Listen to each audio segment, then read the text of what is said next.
Hey everybody, my name is Elijah Desmond, and I am your host of Closing the Deal. I have with us today the one of the most dynamic humans that I am proud to call my friend, a director of Dykema. Long list of everything that he has done.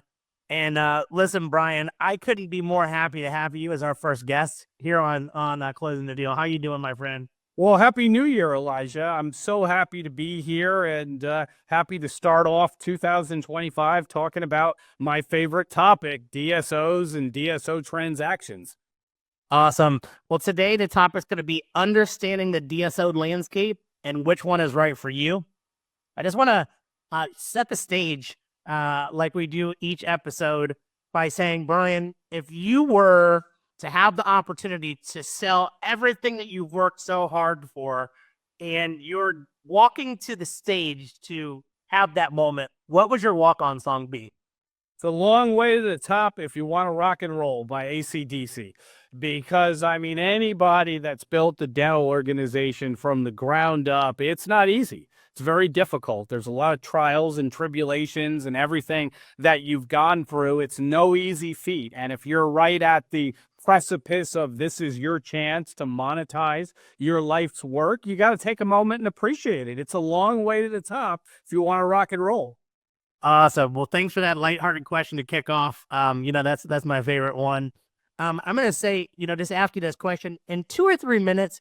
Can you let our listeners know who don't know you? By the way, you have like every award out there of dentistry, but for the people that don't know my friend Brian, can you take 2 or 3 minutes to tell everybody who you are and what do you do?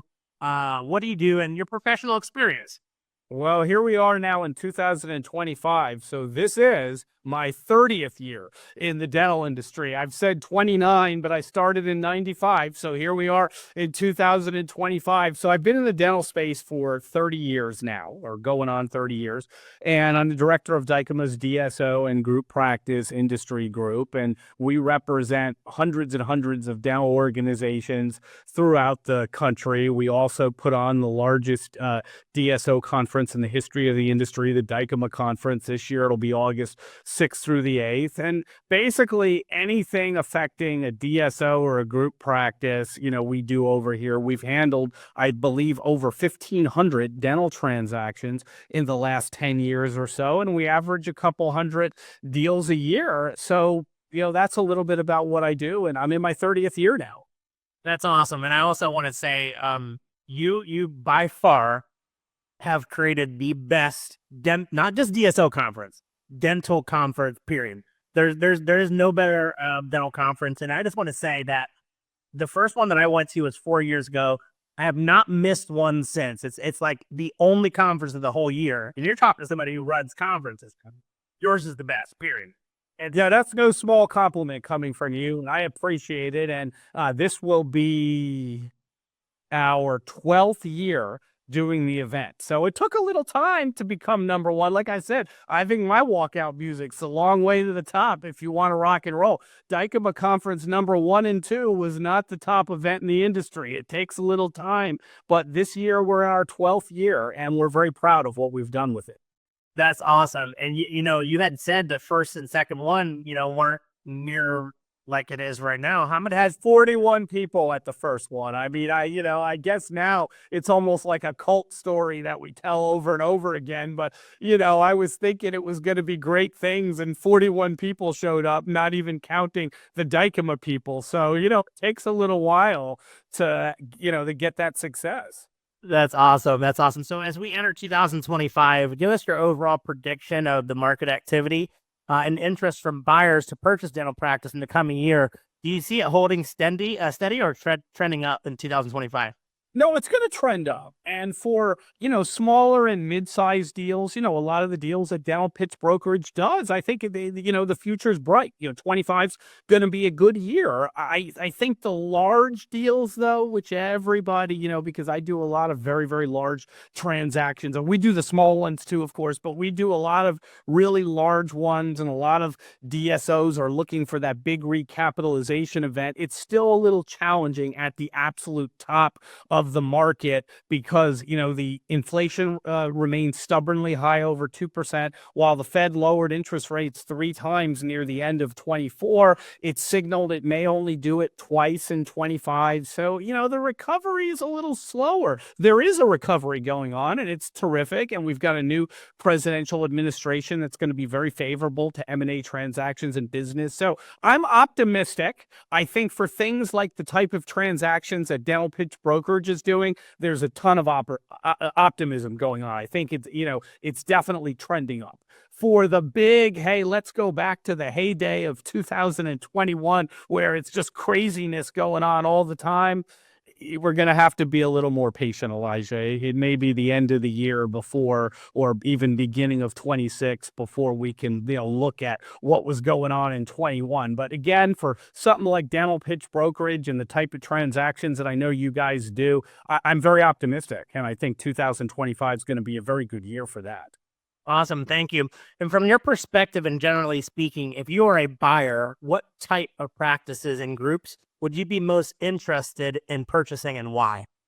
Well, it depends on who the buyer is, because there's lots of different, practices come in all shapes and sizes. Some take Medicaid, some don't take Medicaid, some take a lot of insurance, some take almost no insurance. There's different geographies, different regions, different types of practices. So, really there's something for everybody, okay? I think the keys are, for me, is not the type of practice, but the characteristics of the practice. Number one, do they have a solid, leadership? Has the person that's been leading the organization, the founder, are they a really good business person? Do they have a clear vision for what they're doing? Is there good growth potential? Of course, it's got to be profitable. What is the culture of the organization? Culture has taken on huge meaning in the last, maybe it's always been important, but in the last 3 or 4 years, it's taken on a huge meaning. I've seen organizations, Elijah, that are very profitable that have great difficulty selling because the culture is not there. Somebody looks at it and says, yeah, I know you're making money, but you're turning over a lot of staff. People don't like it. We're hesitant to go ahead and make an investment in this. But if you've got a real solid culture, real solid leader, real solid plan for growth, and of course it's profitable, those are the practices that are going to be attractive no matter what the type of practice is. Got it. If we look into different types of buyers, such as private equity, DSOs, emerging dental groups, family offices, etc., which ones are most active and why? Well, I would say, they're all active in their own way. There's so much money on the sidelines right now. And I hesitate on a public forum like this to choose one over the other because there's no clear-cut winner. If there was a clear-cut winner, I would say it, but they're not. There's a lot of money on the sideline. I read an article recently that said there could be as much as over $3 trillion on the sidelines, not just in dentistry, but period, for investments. And dentistry is very, very attractive. It's been virtually recession-proof. It's been pandemic-proof. And, it outperforms other segments of the economy and other segments of healthcare. So, dental investments are attractive to everybody. Private equity groups, family funds, other DSOs, private mom and pop type investors. Everybody's interested right now in dentistry. So, I hesitate to pick really one over the other. I think the theme is there's so much money on the sidelines right now. The key is to differentiate your organization and make sure, you're in a position to maximize your value. Awesome. If someone is wanting to sell their dental practice or group for maximum value, what are the top 3 things that they need to do or have in place prior to the sale? Well, there's several things that are pretty important. One, you got to review your payer mix. Make sure, you're not, you're in a position to maximize your reimbursement rates. Obviously the less Medicaid, generally, the higher the multiple, the higher the price you're going to get than if you have, a lot of Medicaid. You'll want to, but you know, you shouldn't despair if you have a lot of Medicaid. There's buyers for that. But you know, one, you got to look at your payer mix. Two, you want to see, are you integrating specialty, or are you leaving a lot of dollars on the table? Are you referring every orthodontic case out for a box of cookies at Christmas, or have you found a way to integrate that into your practice? I mean, that's something that, you know, you might take a look at doing. You want to lower your overhead to the lowest amount possible, not so low that you can't function, but you want to review, because in my experience, most sellers have too much overhead, just period. I mean, every now and then I come across a seller and I'm like, wow, these guys are running a lean and mean, you know, operation. This is terrific. I mean, it happens, but it's very rare. Most sellers I encounter have too much overhead. You want to make sure you've got infrastructure in place, not too much so that your overhead's bloated, but you want to make sure you have basic infrastructure in place. You want to develop your culture. You want to make sure, you know, you've got as strong a culture as possible, and you're going to show really well to potential buyers. If you have any regulatory issues out there, you know, lawsuits, dental board complaints, you want to try your best to get as much of that stuff settled, you know, in advance of a transaction. And if you can do those things, you'll be in a position to maximize your value. Awesome. How long are buyers expecting the seller dentist to stay on after they sell, typically, is what you're looking at in 25? Yeah, I mean, the industry standard is 5 years. Okay. That's, if you're asking me what's the amount that is most often asked for, it's 5 years. Now, if the seller is 72 years old, you know, there's wiggle room. They'll look at it and say, okay, well, we'll give you a 6-month or a 1-year window or something. Now, you may get a lower price, because a lot of the prices are contingent upon you hanging around, because as you know, Elijah, this is a highly specialized field. We're not selling like the hamburger joint up the street where anybody can come in and make hamburgers. You know, these are licensed dentists. They're not the easiest thing to replace. So you're going to get typically, you're going to get a higher value if you stay around for 5 years. But again, if you're listening to this and you're 71 or 72 and you're like, no, I want to sell this and I don't want to hang around, there's definitely wiggle room. Where you'll get a strange look is if you're 48 years old or you're 37 and you're like, hey, I want to leave right now. They're going to look at you like, no, that's just not something we're probably going to be able to do for you. But if it, because that doesn't make sense, right? If you're 37 and you think you're just going to run out and exit, the buyers are going to say, what are we missing here? Why would somebody at 37 years old want to do that? But if you're 71, 72, it makes perfect sense why you would want to leave quicker. And, you know, they'll accommodate you, but you're probably going to get a lower purchase price, because they're going to have to replace you eventually. Brian, from your experience, what are the most important things to consider as a seller when choosing the right buyer of your dental practice? Yeah, no, and that is a great question, and one that is overlooked all the time. To me, the most important consideration is picking the right partner. And I have a sheet here that I can't really hold it up to you, but when I presented, I know you've come to a couple of my presentations, you'll recall that price is on the second page. When I go through these factors that we're going to go through now, price is actually on the second page. Some people, you know, it's like, oh, how much money am I going to get? And that's all they care about. Price is on the second page. What you need to be thinking about is, number one, what is the buyer's track record in general? Like, are they a good, you know, can they demonstrate to you? Now, that doesn't mean that, you know, if they've never made an investment before, you should just exclude them. You got to do your homework. And I've seen a lot of first-time investments turn out okay. But still, you want to know, what is your track record in general? 2, what is your track record in dentistry? Have you done a dental deal? Because I've seen people that have been very successful in other fields, and then they come to dentistry and it's very unique and they struggle a little bit. What is the management style of, you know, the partner you're going to partner with? Are they hands-on? Are they hands-off? And people like different things, right? Some people say, hey, the only reason I'm bringing on a partner is I want you to be involved. I want you to like micromanage and help me out here. You're a professional. Other people say, heck no, if I'm hitting my numbers, I don't ever want to see you. I'll get on a call with you once a quarter or something and just give you an update. But if I'm hitting my numbers, I don't want to see you over here. And there's no right or wrong answer. Sometimes it's like if somebody says, who should I marry? I mean, what kind of question is, I mean, there's a million things you got to go into. And this is a business marriage, right? It absolutely is. So you have to figure out, do I want to be micromanaged? Do I want hands off? What is my time horizon? Some people come in, and this is the difference between family funds versus traditional PE. Sometimes people come in and say, yeah, we're going to turn this in 3 to 5 years and we're out of there. The issue is, if you're 37 years old and you're like, hey, I want to stay here a long time, and I've got all these long-term plans, like I got a 10-year plan, I got a 12-year plan. A PE group might say, hey, we're really not going to be in a position to invest in a 12-year plan because we're going to be out of here in 3 to 5 years. A family fund might say, we're going to hold this for 10, 15 years. We love your 10-year plan. Let's roll our sleeves up and do our 10-year plan. So if you're looking like, hey, I've got a lot of long-term plans, you may look at a family fund instead of a traditional PE fund or a strategic, DSO. Also, how much value do we think, and I've touched on this a little, that the buyer will add? And I don't mean they're giving you money. Of course, they're giving you money, but how much value to the business? Again, one person might not care. They might say, look, I founded this business. I know exactly how to run it. I don't need them to say anything. Just give me your money and we'll be fine. Somebody else might say, no, I want a partner that's going to help me. And if you've never done a dental investment and you're really learning on the fly and you really don't, know very much about this, you might not be the right fit for me. So you got to think about all of these sort of things. Then you got to think about, what's the rollover opportunity for you? Everything out there from 51-49 to 80-20, what's the rollover opportunity?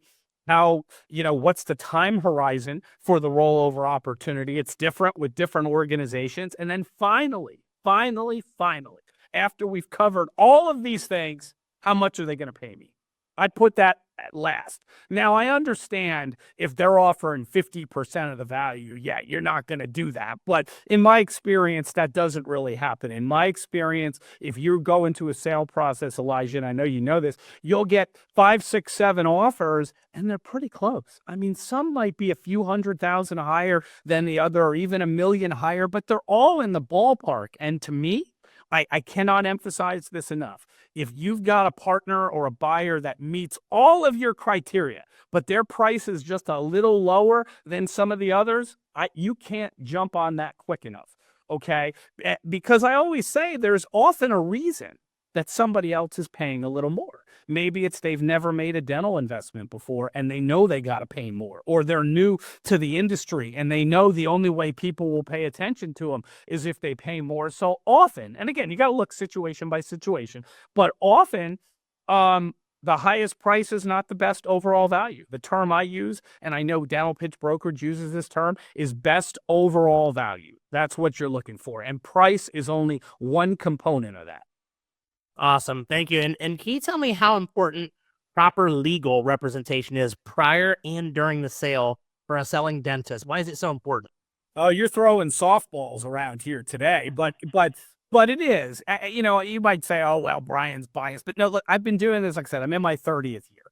I have seen, dental transactions are very specialized. They're not the sort of thing that if you've got a dental organization, I've said this hundreds of times, you could Google me on the internet. Hundreds of times I've said this. If you've got your lawyer from your country club or your general corporate lawyer that, you've known for years, but they're not a specialist in dentistry and dental transactions, you're really asking for trouble using that person on a deal versus somebody that actually understands this. If the lawyer that you're using hasn't done a few hundred dental transactions, it's just, you're asking for trouble.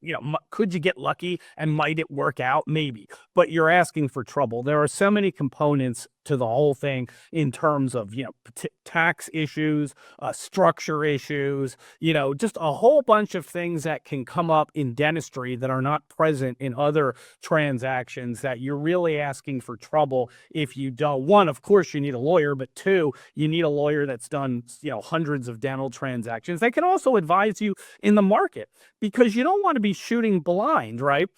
If you're looking at a particular provision, a lawyer that's done hundreds of dental transactions can tell you, look, here's the things that are negotiable. Here's the things that are not negotiable. Here's what's consistent with market. Here's what's not consistent with market. You don't ever want to be that guy, Elijah, and I see it all the time, that's trying to sell pizza at McDonald's. I mean, you're doing a deal with McDonald's and you're like, hey, we want to sell pizza, or let's put a sushi chef in there. And McDonald's is looking at you like, what? Like, do you even know what we do over here? You think we're going to put a sushi chef in here? And I see that in dental deals all the time where you get a contract back that's a very standard contract and they've bled the thing red. They're trying to reinvent the wheel. And a skilled attorney would say, look, you don't have to do the deal if you don't want to, but these provisions are not negotiable. They're not going to be negotiable. Let's not waste our time on that. If you can't agree to that, then of course you're free not to do a deal. But be like McDonald's, like, I don't want hamburgers. Well, then you're not going to do a McDonald's deal. Sorry, a skilled attorney will tell you that. Like, these are the things that are just not negotiable. And here's the things where we're going to spend our time, representing you and making sure you're protected. And that's, so there's just so many reasons why. The question you need to be asking any attorney is how many hundreds of dental deals have you done? And if the answer is like, well, I mean, I did one 3 years ago, or this is like my first, you're just asking for trouble. Awesome. In your opinion, why is it important to use a dental broker when selling your dental practice? Well, it's the same thing. I mean, a little different than attorneys, but the same principle, right? You don't know what you don't know. And if you're out there and you don't have a skilled broker representing you, and, you're engaging with buyers and they hand you the contract, how do you know what market is? How do you know what a reasonable non-compete is? How do you know if you're really getting a value that's commensurate with the fair market value of your organization? I mean, you can do a little research on your own, but how do you know this? Versus a broker's like, we've done hundreds of deals. I can tell you what these people are paying, and this deal is in line with other deals. Or if we don't like that, we can go to other buyers, because that's the other thing. It's very difficult without a broker to run a process. And the only way, there's an occasional situation where you've got a seller and they just get their first offer and it's terrific. And they're just, we want to take that. Just like anything in life. Some people go to Vegas and they pull the slot machine and they hit $10,000 the first time they did it. It happens. Like, I go to Vegas a lot for deals. I watch it. It happens. But if you're going to say, hey, that's going to be my business plan, I'm going to Vegas and I'm pulling that slot machine and it's going to hit $10,000. Yeah, you're going to probably struggle with that. So more often than not, I wouldn't take the chance that you're going to be that person that pulls the slot machine and all the money comes out. I would say, hey, the way we can guarantee that we've maximized our value is we get a competent brokerage firm that will run a process and, basically take, that organization, that practice, that organization, and shop it around to all of the buyers and, get 7, 8 offers, 5, 6, 7, 8 offers, compare them, and then sit down with the seller and say, let's go through picking the right partner. Now that the offers have come in, let's do a deep dive and analysis of all the buyers, all the people that are interested, and figure out how they fit with what your priorities are. I mean, it's just hard to do that by yourself. And, I really like what Dental Pitch Brokerage is doing. And I know that you guys sit down with your clients in advance and understand what their priorities are. And then all the buyers out there. And when you look at the buyers, you say, let's see how these buyers stack up against your priorities. And we can make a really informed decision as to what the best overall value for us is going to be. And I'm not saying it's impossible. I don't want to insult anybody. Occasionally I'll see somebody that can do this on their own, but it's a lot of work. It's just like some people can climb Mount Everest. Yeah, you can do it, but it's a lot of work. Yes. What are the primary advantages that you are seeing for dentists that want to sell their practice and become part of a DSO or larger dental group? Well, I mean, the advantages are you can monetize your life's work. You can typically get, 60% or more cash at closing. And even in this market, which is a little down from where it was of the highs of 21, there's still once in a generation returns happening. It's still very, very attractive.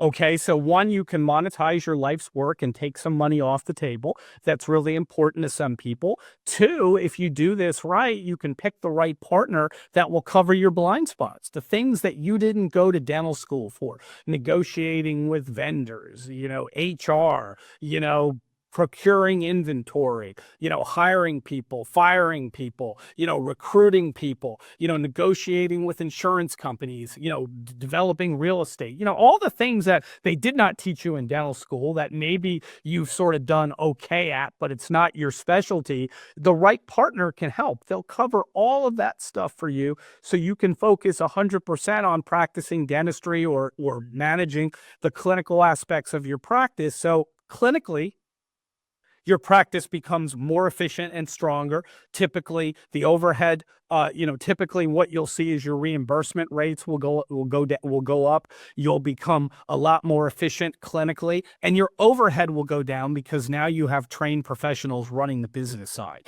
So it ends up being a win-win situation for a lot of folks. Awesome.